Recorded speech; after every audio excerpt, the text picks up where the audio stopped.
everyone, welcome to our March 2021 exhibition, Not a Basket Case, making a case for contemporary basket art. And so a selection of 20 artists here today, and I've asked the lovely Colrobins from Basketry, Wales, to take us through the pieces and share their expertise. So thanks away to Cole. Thank you. What a lovely opportunity. So let's start with Felicity Chapman. Felicity Chapman is a First Nations weaver, born and brought up on Wiradjuri country. And I guess what draws me most to these pieces is their diversity, the diversity of materials. She's got pieces that look more traditional and have traditional names. We've got her narbang over here, which is a traditional dilly bag shape. And her use of possum fur in the central piece, I absolutely adore that. It makes you just want to go and nestle in it. And then her third piece is very much about callous consumerism. That's the title, callous consumerism. And she describes it as a very ugly woven sculptural basket, which I think is really interesting, which confronts individuals about the negative impacts of our obsession with technology. And it's a mix of detritus from an electronic age, but also combined with traditional techniques. The basketry looping with the electric wire around the edge, and also the coiling with the rattan to hold it all in place. Really interesting to look at, and I just love the juxtaposition of the traditional and the non-traditional. These 4 pieces are by Australian artist Katrina Pollard, who has a website and is quite well known in the field. I think what stands out again is the diversity of materials, and we have a twined philodendron sheath piece here, and so all natural fibres. Here also Bangalore palm inflorescence, quite a stunning piece where both pigments have been applied. And these 2 at the end that I just really love, much more of a minimalist aesthetic, and something that she does so beautifully with vines. Here, this piece I think actually was designed to hang from the ceiling, can come from the wall or the ceiling.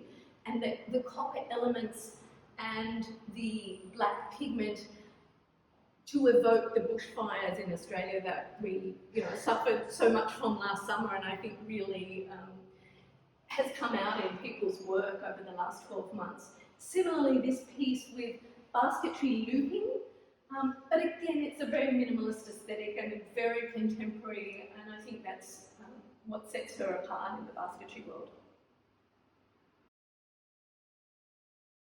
Neurotoxin is a newcomer to basketry. She's a member of Basketry New South Wales, like myself. You wouldn't know that to look at her work. I think that she is someone who has just, taken to basketry from a number of different artistic fields, and really in love with natural landscapes in Australia, our natural materials, and in particular you can see the Dracaena Draco across the top there, and all the different colours of the natural fibres that come out in her work I think are really stunning. These 2 pieces display basketry coiling, but she's using braids, basketry braiding here. I think they're 5-strand braids, and they have been coiled together. And again, I just think the different textures and the different colours of the natural fibres have been really brought out and are really stunning. These 4 pieces are by Sydney artist Flora Friedman. Flora is one of our most experienced basket makers and a long time, one of the foundational members of Basketry New South Wales. I in fact learnt twining from Flora originally, and so it's really interesting here, the pieces that she's presented I think again show great diversity and a love of some of the natural materials that we have in Australia.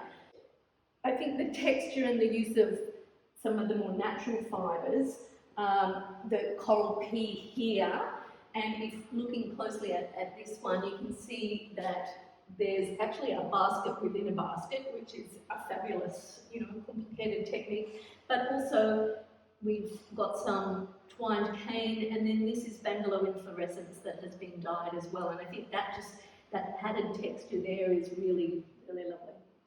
So there's a real blend here of the traditional and the contemporary, and I think that really demonstrates just the breadth of her work and her experience. These two works are by Asaki. So Asaki is a member of Basketry New South Wales, and he's also very much exploring ceramics at the moment as well. So I think that this work in particular demonstrates that, and really you need to come in and just see the exquisite bases, ceramic bases, and he's used wire looping on top of that, which is a basketry technique. But both, it just seems to me to, he is blessed by having, both talents, and they're coming together so beautifully here.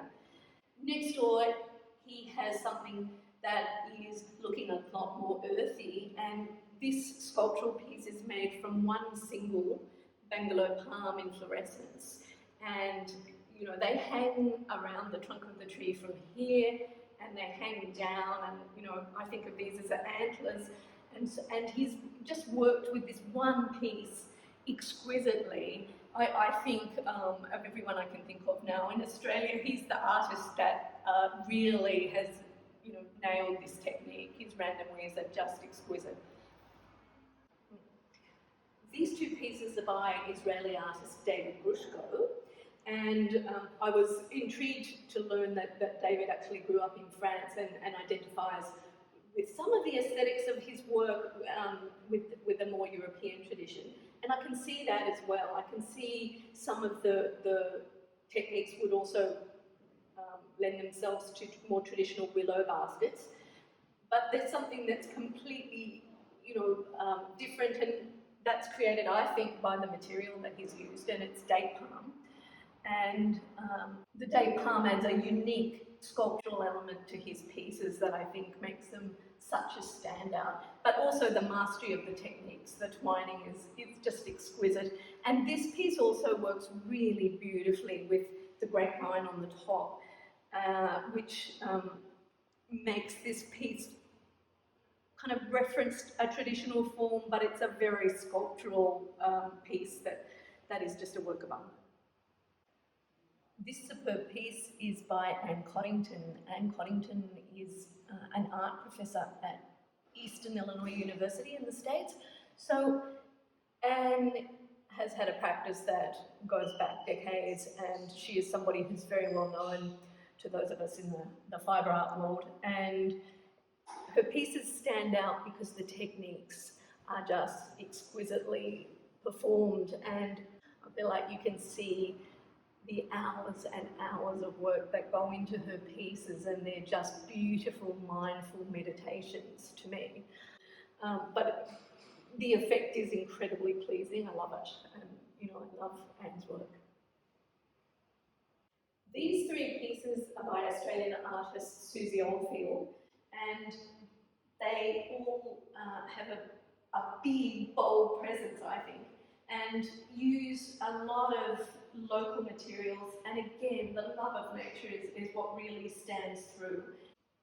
All three pieces have a very nest-like, natural feel. There's a beautiful, large ceramic egg in the centre here, and it's nestled in lots of found materials and Spanish moss and different materials that birds typically use to make nests in Sydney bush.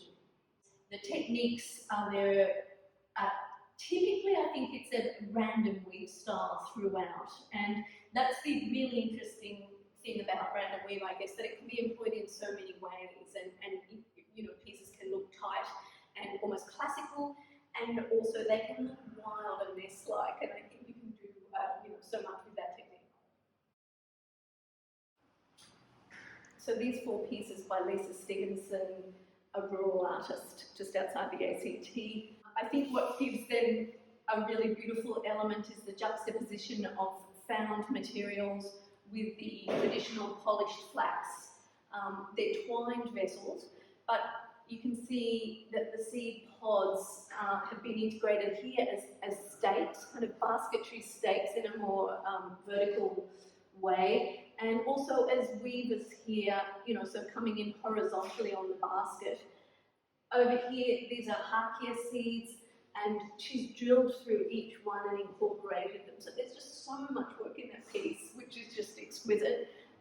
And I think also the colouring of the callistamine with the colour of that neutral polished flax linen. I think that's a really harmonious blend as well. There's also some handmade cordage in here that's made from red hot poker, and that's a lovely, it just all works really well with a neutral palette. This is one of my favourite pieces in the exhibition. These three pieces are by Gillian Hegerty. It's from the Sunshine Coast, and they display for me they're so evocative of the coast. But here I guess the colours on sand, and you can just feel the rolling dunes there. Just the tones throughout the raffia, the actual, you know, the colours that she's chosen, I think are so evocative of her landscape where she's making. And similarly, these two pieces that have some exquisite bird forms. And the techniques are just quite exquisite. The coiling here with its hidden core coiling, which means that you can't see the core and the fibre that she's used, but you just see the smoothness of the raffia. And there's some really, again, extremely fine basketry looping all around the rim. And this is something that is a very slow process. It's a very slow meditative process, and I think that just works so well with the kind of natural pieces that she's trying to create. These 5 pieces are by UK artist Ninabrevins, and it's just lovely to welcome Nina to our shores, isn't it? We've, you know, everybody's been really enjoying looking at her work, and I guess particularly we can identify with the materials that she's used here in Australia, because we have a number of artists who also work with ghost nets and reclaimed robe and found materials that are on the seashores and that are, you know, really providing such a threat to marine life and bird life as well. There's some very fine work because, you know, if you consider that the materials when you find them on the beach are very chunky and, you know, very coarse rope, there's an element of decay usually and things are falling apart. So I think to be able to pull them together so exquisitely and some of the extremely fine basketry coiling and looping on the top of these pieces, you know, is just a joy to look at. I really love her work. These 2 pieces are from Australia's Blue Mountains, or New South Wales Blue Mountain area, from artists Gillian, Cully and Carolyn. I'm speaking about them together because they work together, they're sisters, and together they have a business called Branching Out Designs, which speaks volumes for the kind of work that they do. Gillian is someone I know personally as a member of Basketry New South Wales, and she says that this piece was inspired, and I think we can all see the link, by the renowned Irish basket maker Jill Hogan. But clearly Gillian's doing her own thing with it. She's using materials that are unique to her area. Again, we have the Bangalow palm featured. Bangalow palm inflorescence here is twined, and the beautiful branches on top, twisted hazel. I knew I was going to forget that. And they're just exquisite. There's even some tiny seed pods on it. I really adore this piece. Over here we have her sister Carolyn Dance's piece. Here it's called Out of the Dark. Again, a very evocative piece that most of us in Australia will recognise as a piece that's evoking last year's bushfires, and also the regeneration that occurs. It just brings so much joy to all of us who are out bushwalking at the moment because the landscape was just decimated, and so when you start to see new growth, it's very exciting. And here we can see that the green fibres are repurposed hemp and wool, and I think also just that use of natural materials is, you know, very sympathetic to the overall piece. These 4 pieces are by Sydney artist Kelsey Briandgar, and I guess you can see that they're hybrid pieces. They employ ceramic bases that she's made and coiled tops, and the coiling is done with cordage or handmade string that is made from newspaper, and there's a bit of a political reference there to, you know, the words on the newspaper and the politics in our newspapers at the moment. The bases are referencing Banksia pods, a much loved native plant in Australia and the world probably, and they also refer to a much loved artist, writer, May Gibbs, and her notorious Big Bad Banksia Man. And so that kind of referencing of Australian folk art, I think, really draws people in when they see her work. This piece, also by Kelsey, is using a material that in basketry is used quite a lot here in Australia, and that's the jacaranda leaf stem. And they dry to this beautiful colour, and, you know, obviously it's a very sculptural fibre to work with. Here she's used basketry randing, an over and under technique with cotton thread, and the colours that she's chosen, I think, again blend in really quite beautifully with the jacaranda. These 5 pieces are by Sydney artist Jackie Thornton. She's a newcomer to basket making. Her pieces are all employing traditional basketry coiling with raffia. I think what stands out for me is the way that Jackie is interested in exploring colour.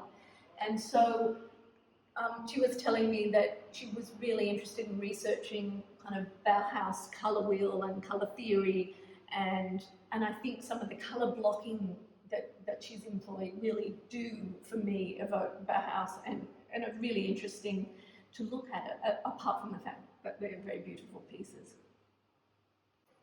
This piece is by Trudy Nisbet, New South Wales basket maker, member of Basketry New South Wales, and Trudy's also a teacher on the central coast of New South Wales. It's got a very coastal vibe, and I love it. There's a wave motion deliberately moving through here. It's a coiled piece, and it also employs colour really beautifully. The colour grading on all the coils is different, and really, I think, gives the whole piece a beautiful flow. So these 3 pieces are by Sydney artist Glenys Kidd, who's one of our most experienced basket makers in the state. She's been making, you know, I think for about 20 years now. She's been a long-time member of and founding member of Basketry New South Wales, taught many of us. But she's got 3 very different pieces here, which is really interesting, and I think that's very generous of her as well to showcase some of the diverse elements of basketry. So, you know, we've got some netting over here, some twining here, some looping here. I guess it's almost like paper mache here. Glenys is also a seamstress, and to look at this loafer at the end here, which is all made with the Bangalow palm sheath, you know, is to look at someone who has really honed her craft, because, you know, stitching into Bangalow, as I personally know, is quite a difficult process. The Bangalow can split and tear, so to kind of achieve, you know, the beautiful stitches like that, you know, is you know, truly something. The looped piece here, again with wire, so using newer materials, and repurposed over here in lots of different creative ways is really interesting. In her piece Caught in the Net, you can see some of her the found materials, and by its very name, that, you know, things are being trapped, and that we really need to think about and ponder our own actions. High Road, Low Road, Wending My Way. I love this piece here. I'm particularly drawn to the Kentia palm inflorescence. It's a beautiful sculptural material, and also some found wires and objects here. Also, Glenys is an environmental artist, I think. I hope she doesn't mind me calling her that. And so she's also referencing, you know, destruction and how we're destroying our planet and the waste that we're leaving lying around. So I think there's a lot for people to see in her pieces, and it's good to come in here and really look at them up close. Well, it's very tricky to try and talk objectively about your own work. I probably can't, but I'll give it a shot. This is one piece called Complementarity, and what I was trying to do was use all the different parts of the bungalow palm. The rim of this piece is formed from bungalow palm sheath, which is the bottom of the palm frond and is what joins the leaf to the palm tree. This piece the base in its entirety is a bungalow palm spade. The spade houses the bungalow palm flower or inflorescence, and there's been several pieces in here that use inflorescence from palm trees. This is bungalow palm inflorescence.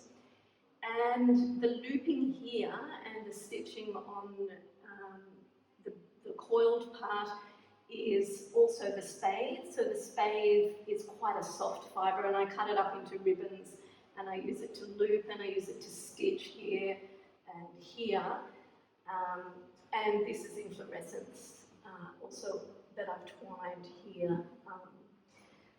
And there's some different stitches. There's basketry looping up here.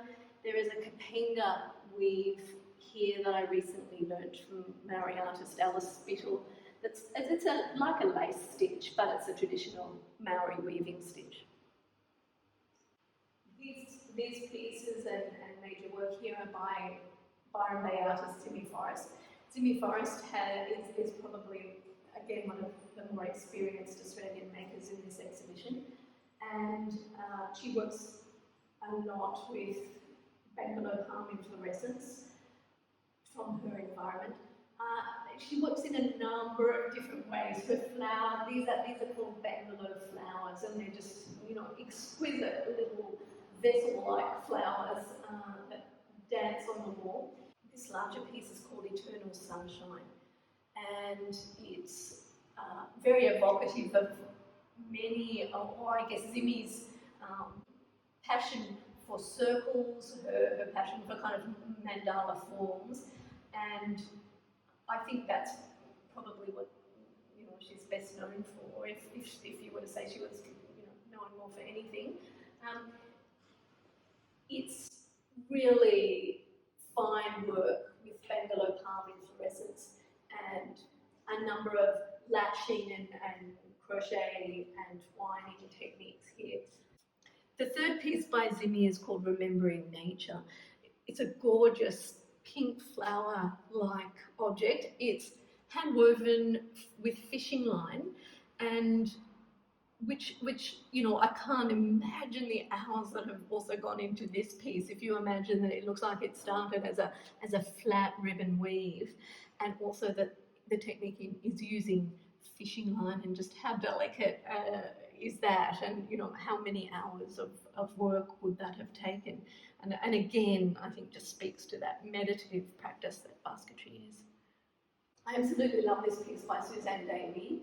It's called Promised Land, and it employs many natural materials and many different techniques. Suzanne probably would not identify as a basket maker per se. She's using basketry techniques here. There's definitely a random weave element, but she's also an artist in other mediums, and I think that shows through as well.